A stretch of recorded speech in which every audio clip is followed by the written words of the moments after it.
Bienvenue sur Fil Horizon, la chaîne dédiée aux personnes qui aspirent à se libérer et ouvrir leur horizon.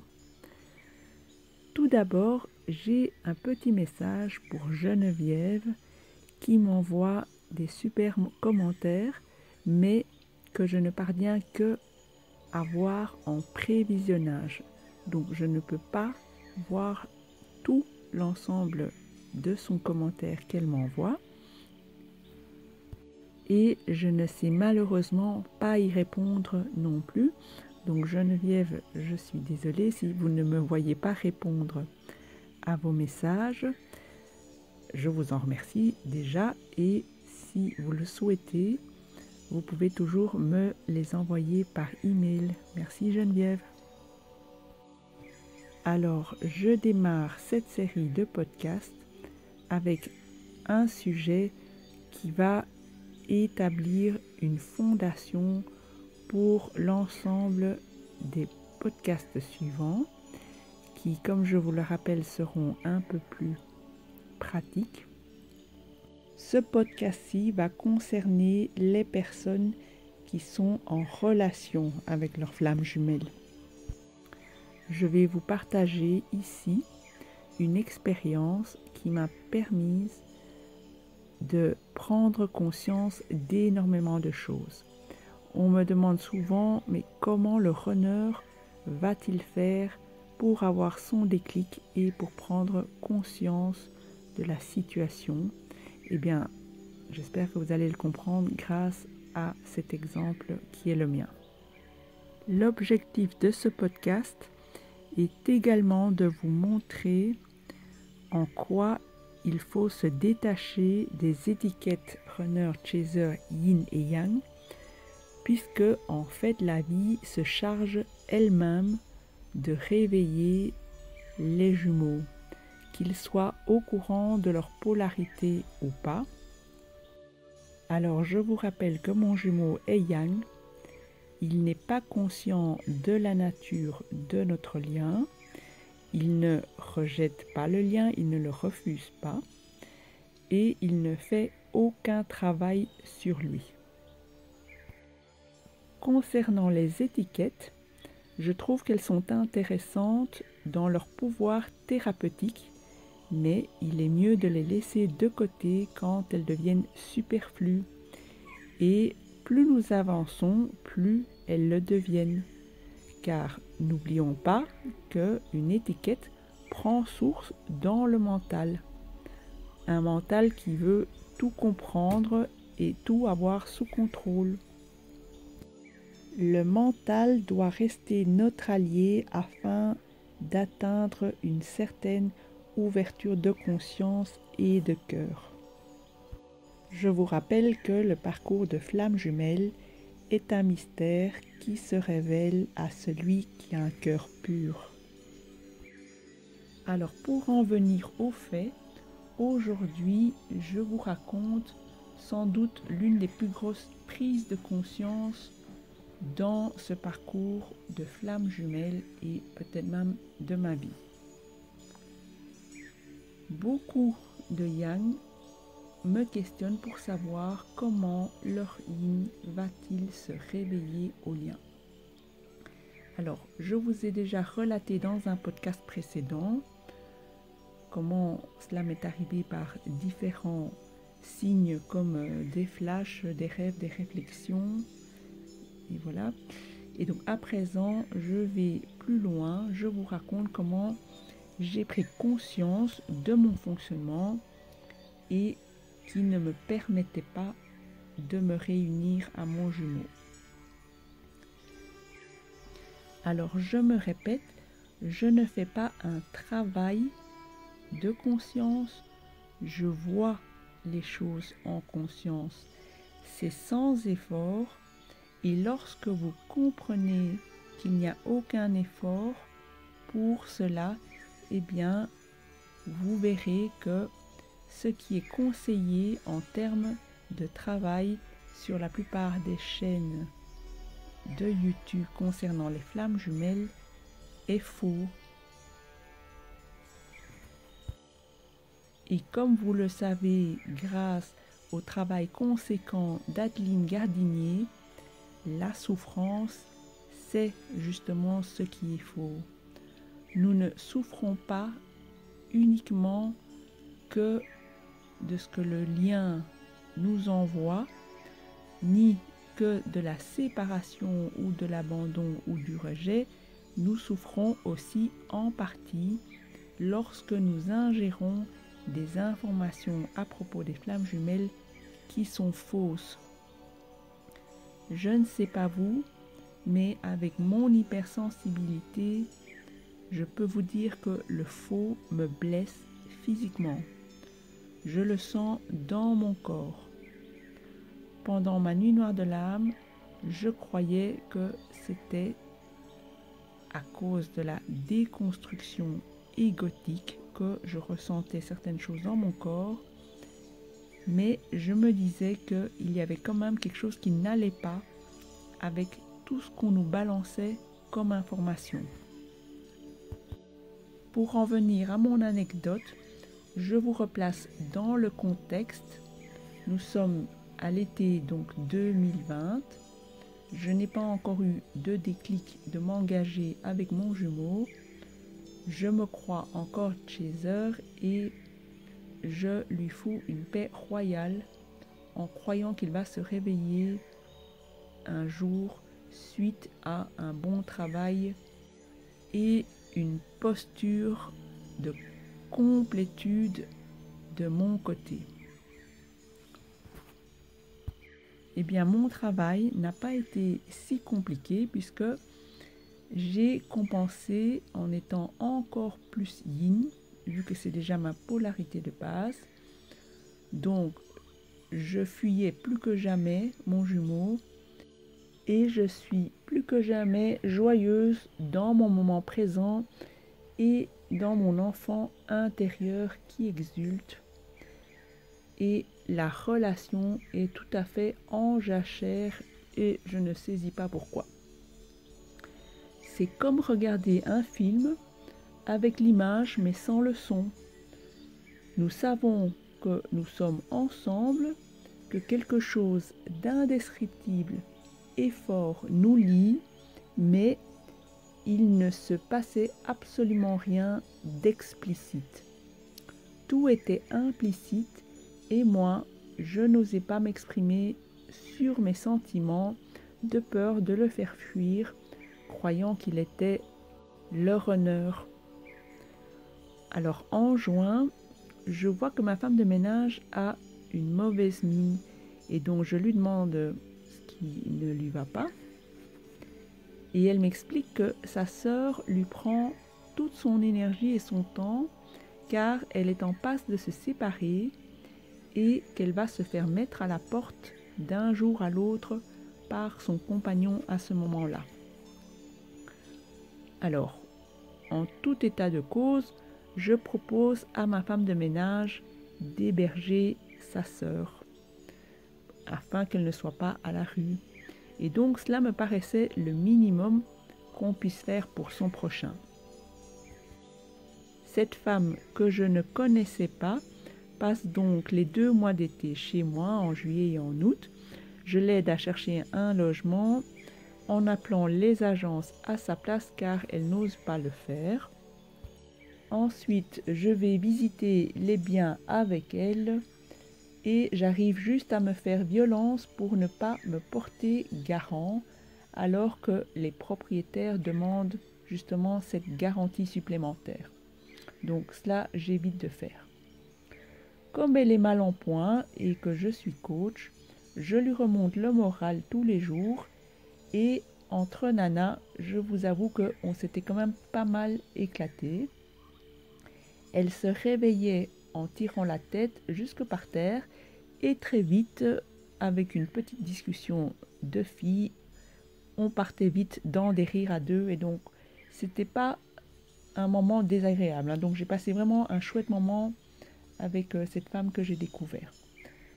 Fin août, elle trouve un nouveau logement et je suis très très contente pour elle. Je la préviens juste que moi, ma haute saison professionnelle démarre en septembre et que voilà, je ne pourrais pas participer à son déménagement. Eh bien, je ne sais pas comment elle s'y est prise, mais en finale, j'ai organisé tout son déménagement. J'ai trouvé le véhicule, trouvé les hommes pour déménager et j'étais même présente à porter les caisses et les meubles alors que je lui avais bien dit que je ne le ferais pas. Pour vous dire, j'avais même prévu les sandwichs et les boissons pour tout le monde.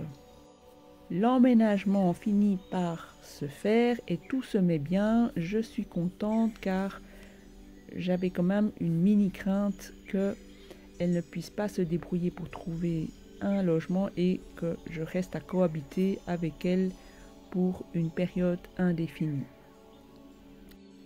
C'est plus ou moins dans ce contexte, durant l'été, que j'ai eu l'intuition de m'engager intérieurement avec mon jumeau. Donc je vous renvoie au podcast sur mon mariage intérieur.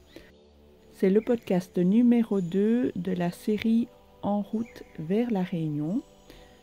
Donc 2 semaines après le départ de la sœur de ma femme de ménage, vu notre rapprochement, je lui demande si elle ne voudrait pas venir chez moi m'aider pour que je puisse faire un site internet, car en fait elle est prof d'informatique.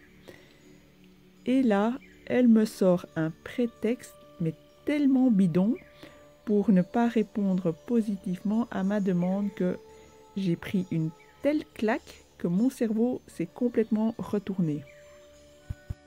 C'est très bizarre à raconter comme chacune de mes prises de conscience, mais j'ai eu une petite voix qui me disait « Tiens, toute cette situation ressemble à quelque chose que j'ai déjà entendu dans les flammes jumelles à propos du yin et sa façon de mettre tout son entourage sur le même pied d'égalité, la femme de ménage, la sœur de la femme de ménage, au même titre que toute la famille. Et aussi, j'ai vraiment fait tout cela pour que ma femme de ménage ne soit pas malheureuse. De la même façon que si je l'avais fait pour quelqu'un de proche dans ma famille. Je suis sûre que mon témoignage parlera à certains et certaines d'entre vous dont la jumelle ou le jumeau accueille les plus déshérités chez elle ou chez lui. Et donc, je comprends avec un peu de déception que la sœur de ma femme de ménage ne va pas me renvoyer l'ascenseur.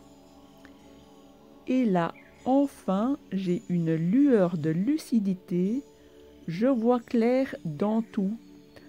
Je vois enfin, grâce à cette expérience, que je suis dans un rapport pas équilibré avec le monde. Je me suis véritablement réveillée à moi-même, c'est-à-dire que pour la première fois de ma vie, j'étais capable de voir tous les mouvements excessifs liés à ma blessure de rejet et ce qu'elle pouvait me faire faire. Notamment me constituer un entourage qui me prend de l'énergie, ce qu'on nomme les énergies tierces du yin, ne pas être capable de dire non à cet entourage. Ensuite, je commençais à voir vaguement comment mon positionnement par rapport aux autres me coinçait. Pourquoi je pensais que c'était bien de venir en aide aux autres, comment je leur enlevais leurs responsabilités face à leur propre choix, leur propre vie, et donc de grandir par eux-mêmes, de faire leur travail par eux-mêmes. Donc, cette femme que j'ai accueillie chez moi, bon, d'abord je la remercie pour cette expérience et du réveil qu'elle a provoqué. Je ne l'ai plus jamais recontactée et plus jamais revue ni entendue. Donc c'était sans doute juste une âme qui s'est présentée pour me réveiller. Donc grâce à elle, franchement, j'ai vu clair comme de l'eau de roche.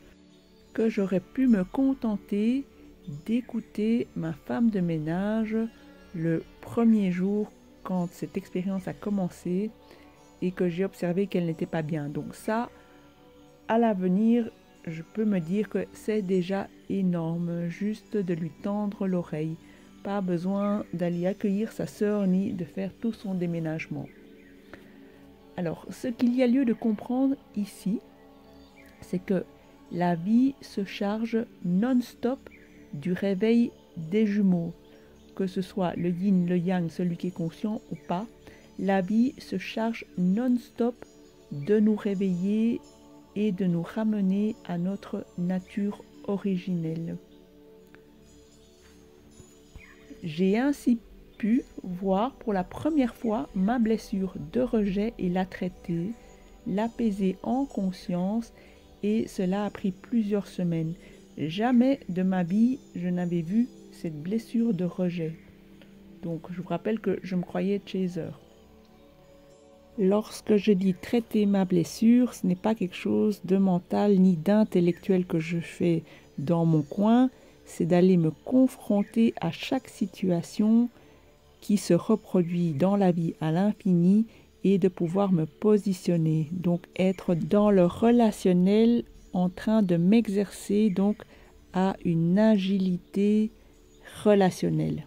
Je prends n'importe quelle situation qui se présente et je m'entraîne. Donc je ne suis pas dans ma tête en train de soigner ma blessure. Ensuite, j'ai pu m'affirmer en justesse auprès de tout mon entourage, quitte à dégager les gens qui ne me convenaient pas. Et bien sûr, j'ai pu être juste et m'affirmer avec mon jumeau. Et j'ai cessé de lui foutre la paix puisque je croyais que j'étais chaser. Donc j'ai été m'engager dans la relation. Et rappelez-vous, depuis mon mariage intérieur, je ne parle plus aux autres hommes. Suite à cet événement, donc du mariage intérieur, mon jumeau est venu me voir et il m'a confié un secret très important qui me fait comprendre toute notre situation. Et plus j'ai travaillé cette posture de justesse dans notre communication, et plus les choses se sont ouvertes de son côté. Donc, si je transpose dans vos chaussures de yang, c'est comme si votre yin comprenait petit à petit le déphasage dans son comportement avec ses énergies tierces, que ce soit avec un conjoint, une conjointe, ou un métier, une activité professionnelle prenant, ou un entourage influent, et comme si il revenait vers vous, il ou elle revenait vers vous pour affirmer son désir de vous et de la relation. Alors, suite à cette expérience, ce que j'ai fait, c'est que j'ai pris chaque dossier ouvert dans ma vie que je fuyais allègrement. J'appelle ici dossier, pour faire simple, toute situation conflictuelle. Donc quand on dit conflictuelle, ça ne veut pas dire où on s'est pris la tête ou engueulé avec quelqu'un. Conflictuelle dans le sens qui engendre un conflit en soi, une tension intérieure, qu'elle soit consciente ou pas, comme une tension sourde en soi. Parce qu'on a des peurs, on a des résistances par rapport à certaines situations. Ce sont des situations que je n'arrange pas et qui soient s'enveniment ou qui stagnent. Et donc, j'ai pris ma peur en main et je m'y suis confrontée. J'ai réalisé à quel point ces dossiers ouverts m'épuisaient mentalement à rester comme ça, non traités en arrière-plan. Cela a été une telle libération dans ma vie de pouvoir les évacuer un à un. Je vous assure que je n'étais jamais parvenue un endroit pareil dans toute ma vie. En tant que yin, on peut être tellement foireux avec nos peurs et engendrer des situations tellement foireuses qu'on a d'office plusieurs dossiers planqués sous le tapis et qui nous fatiguent la cervelle. Comme nous sommes régis par nos peurs, eh bien, nous sommes toujours en train de calculer les choses pour ne pas aller se confronter. Donc, vous imaginez bien toute l'intrication de tous les dossiers dans notre tête qui sont ouverts du style, alors, lui, il va falloir que j'évite en allant faire comme ci, comme ci, comme ça.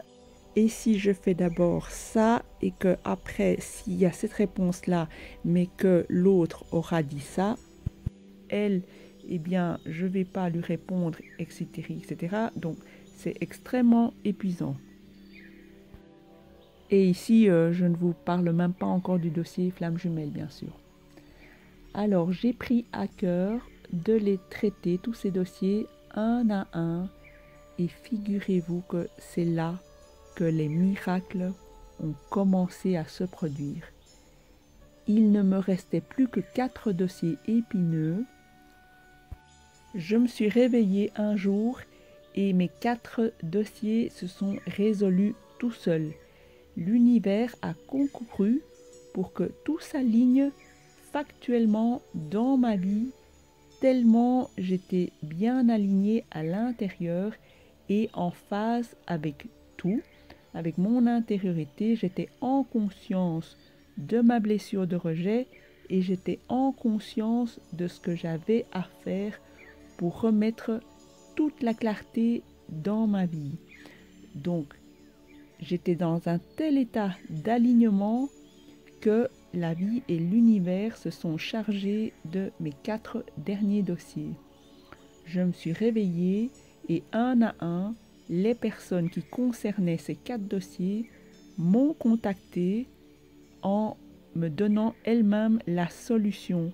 Donc moi qui étais en train de me planquer parce que je n'osais pas aller affronter ces situations, les 4 dernières personnes sont venues elles-mêmes vers moi toutes le même jour pour épurer tout ce qui me restait à épurer. C'était comme un cadeau pour moi de l'univers pour dire c'est bien cocotte, t'as bien bossé, eh ben les 4 derniers on s'en occupe.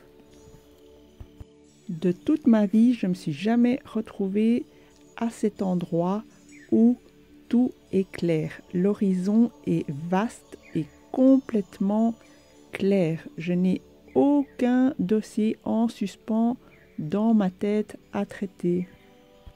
Donc vous imaginez bien que c'est beaucoup plus évident de voir en conscience ce qui se passe alors dans ma relation de flamme jumelle. Donc cet état-là d'alignement, eh bien, j'y crois. L'alignement est quelque chose de très très important dans nos vies, qu'on soit flamme jumelle ou pas. Donc l'alignement, c'est-à-dire essayer de faire correspondre qui nous sommes à nos comportements, à nos croyances, etc. En commençant par les niveaux logiques les plus bas, c'est-à-dire l'environnement. C'est pour ça que j'avais souhaité avoir une femme de ménage pour m'aider à avoir un environnement sain. Par contre, la complétude, je n'ai pas encore vraiment compris en quoi elle nous servirait dans notre lien de flamme jumelle. Je comprends qu'elle apporte un mieux-être face à ce lien qui nous sollicite fortement et nous fait travailler. Mais si on est complet et qu'on accepte nos 2 polarités en nous, c'est un mariage intérieur en soi avec soi. C'est le mariage et l'équilibre parfait du mental et du cœur. Donc là, je suis d'accord par rapport à cet objectif-là, si on pourrait dire, mais croire que c'est votre complétude qui va faire revenir votre jumelle ou votre jumeau, eh bien, je vous mets en garde car c'est une fausse route. Et la vie qui est clémente avec tout le monde nous l'indique. C'est-à-dire que quand vous vous sentez mal, elle vous indique que vous n'êtes pas au bon endroit. Par exemple, si vous ressentez une blessure de trahison, eh bien, vous n'êtes pas idiot. Donc, vous voyez bien qu'il y a une trahison.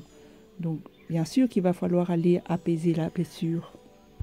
Mais attention à ne pas être dans le déni des faits de la trahison elle-même.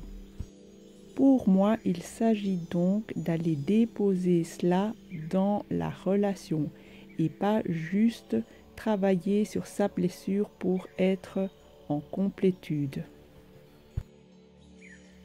Pour moi, le centre de gravité d'un lien de flamme jumelle se trouve dans la relation et dans le lien.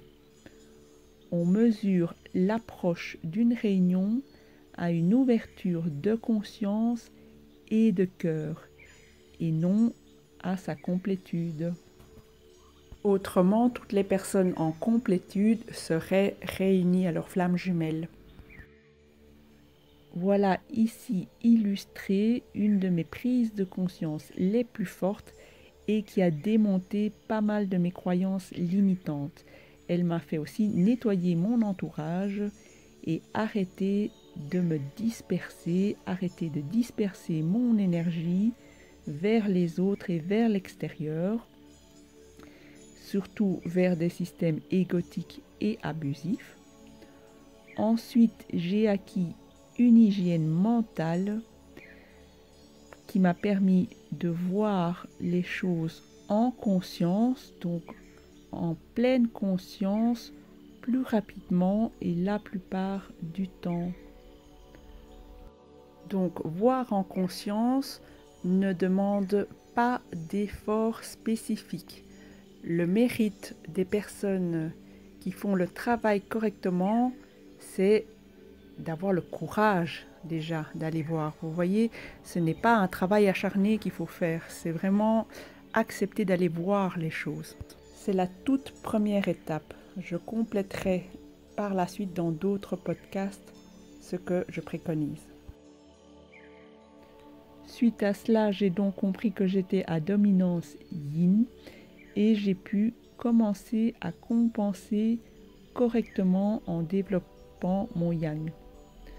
Ce dont j'aimerais témoigner ici, c'est que dans le fond, même si on se plante de polarité, la vie se charge quand même de nous montrer ce que nous avons à voir, puisque je rappelle que avant cette expérience, je me croyais chaser yang.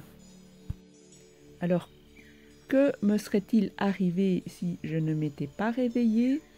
Eh bien, la vie aurait continué à m'envoyer des signes, des expériences qui ressemblent à ce genre de situation que je vous raconte, qui a quand même produit beaucoup de fatigue chez moi, puisque je ne voulais pas faire ce déménagement, mais cela peut aller jusqu'à des tuiles domestiques de plus en plus graves, en passant par les accidents et les maladies. Alors, sur base de quoi je peux dire que connaître sa polarité n'est pas, dans le fond, si important que cela, eh bien, j'en prends pour appui que lorsque nous avons précompensé, donc avant notre reconnexion à notre flamme jumelle, eh bien, nous ne savions pas de 1 que nous étions flamme jumelle et nous savions encore moins qu'on était yin ou yang.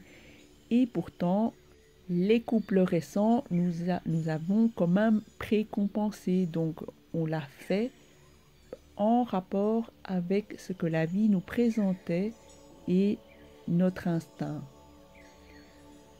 Et donc, je dis tout cela pour dire que j'aurais bien aimé tomber sur des vidéos ou des informations de flammes jumelles qui m'informent de l'existence des polarités et qui m'apprennent simplement à m'écouter moi-même plutôt qu'on me dise que si je suis en train de regarder une vidéo, c'est que je suis chaser yang, puisque en finale ce n'est pas vrai. Donc voilà mon message. Apprenez s'il vous plaît à vous écouter vous-même. Masculin, féminin sacré, chaser, runner, yin et yang, ce ne sont que des programmations mentales. Ce qui importe, c'est ce qu'il y a derrière. Donc, lorsqu'on efface justement votre programmation mentale, et cela, il n'y a que notre corps qui nous l'indique. C'est notre meilleur allié et baromètre et thermomètre pour réceptionner une information de l'extérieur. Ensuite, rappelez-vous que les flammes jumelles dans la vie qui ne connaissent pas le concept et ne sont pas embrigadées dans des polarités, elles agissent simplement avec leur boussole intérieure. Ceci devrait nous alerter face à toute approche dogmatique. Rappelez-vous, suite à mon mariage intérieur qui précédait cette expérience et cette prise de conscience, je m'étais détachée du concept de flamme jumelle pour revivre une relation et un amour organique avec mon jumeau. J'adore notre lien justement parce qu'il est organique.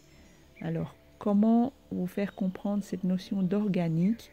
Donc, comme je vous l'ai déjà dit, c'est comme une herbe qui pousse. C'est comme une danse à deux avec beaucoup d'écoute intuitive afin de ne pas s'écraser les pieds l'un de l'autre pendant cette danse, de ne pas démarrer sans l'autre, de ne pas se lâcher pendant la danse et pouvoir se reposer l'un sur l'autre et s'épanouir dans le flow maximal.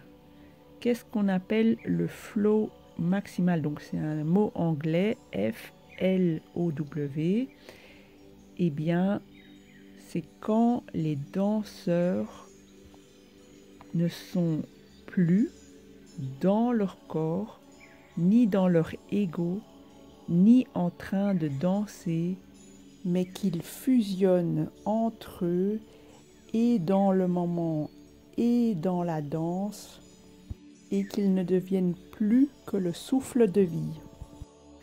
Donc, les artistes me comprendront, ou bien même ceux qui ont un métier plus intellectuel, le flow maximal, c'est ce moment où on est tellement concentré dans ce qu'on est en train de faire que on n'est même plus la personnalité qui agit, on est la conscience pure dans un souffle de vie pur. C'est aussi cela, rejoindre la 5D.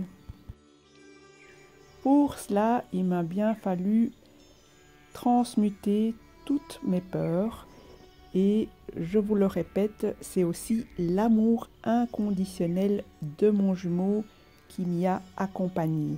Donc le fait qu'il ne me lâche jamais, même avec toutes ces expériences et tous ces obstacles. De même que les étiquettes, eh bien la cartomancie, donc les tirages de cartes, n'est ni bien ni mal.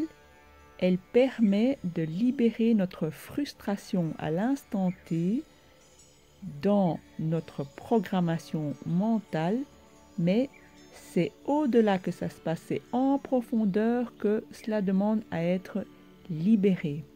Donc au-delà de la programmation mentale.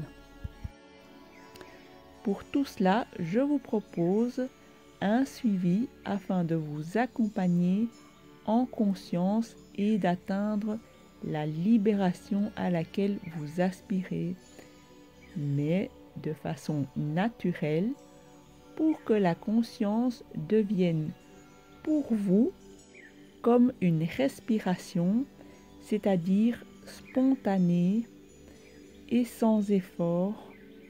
Il ne s'agit pas ici de passivité ou de paresse, mais d'une certaine hygiène et d'un alignement à adopter. Ensuite, il est évident qu'une fois en pleine conscience, vous pourrez vous positionner en justesse face au monde et face à votre jumelle ou votre jumeau. Je vous accompagne donc à atteindre tous les deux votre flow maximal, votre souffle de vie à tous les deux. Cet accompagnement est sensiblement différent chez les flammes jumelles que dans toute autre relation. J'espère que vous avez apprécié ce podcast.